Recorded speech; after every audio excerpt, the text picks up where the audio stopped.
ಶ್ರೀಮಂತಿಕೆ ಒಂದು ಕಾರಣ ಅಂತ ಇರೋದಿಲ್ಲ ಅಂತ ಹೇಳಿ ನಮ್ಮ ಕಡಬಂಸ್ ಈ ಒಂದು ಸ್ಪಾರ್ಕ್ ಏನಿದೆ ಇದು ಆ ಒಂದು ನಿಟ್ಟಿನಲ್ಲಿ ಇಲ್ಲಿ ಎಷ್ಟೊಂದು ಜನ ಇದ್ದೀವಿ ನಾವು.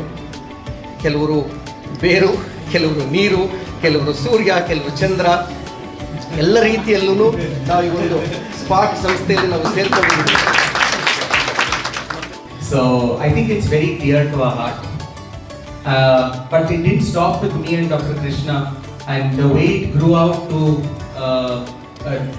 Dr. Aarti, Dr. Shilpa, and of course our ever energetic Mr. Pavan joining on board. I think now, like Dr. Sunil said, ಅವ್ರು ಹೇಳಿರ್ತಾರ ನಾನು ಅಬ್ರಿವೇಷನ್ ಅಂಡ್ ಮೆಟಫರ್ ಆಗಿ ಹೇಳ್ದಕ್ಕಾಗಲಿ ಅಂದ್ರೂ I think all I can say is thank you.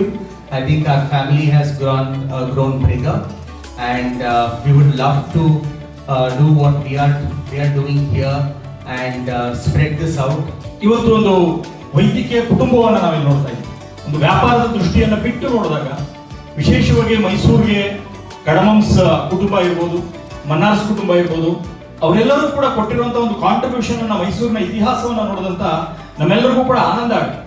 ಅಂಥ ಒಂದು ಕುಟುಂಬ ವೈದ್ಯಕೀಯ ಕ್ಷೇತ್ರದಲ್ಲಿ ಅದರಲ್ಲೂ ವಿಶೇಷವಾಗಿ ಮಾನಸಿಕವಾದಂತ ಆರೋಗ್ಯದ ಕ್ಷೇತ್ರದಲ್ಲಿ ಮಾಡ್ತಾ ಇರುವಂತಹ ಒಂದು ಕೆಲಸ ಅವಿಸ್ಮರಣೀಯವಾದಂಥದ್ದು.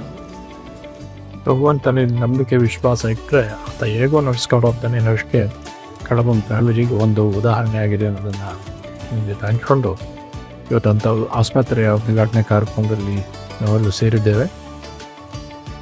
ಕಾಂಬ ಸರ್ ಹೇಳಿದಂಗೆ ಇಲ್ಲಿರೋರು ಯಾವ ಏನು ನಾವಂತ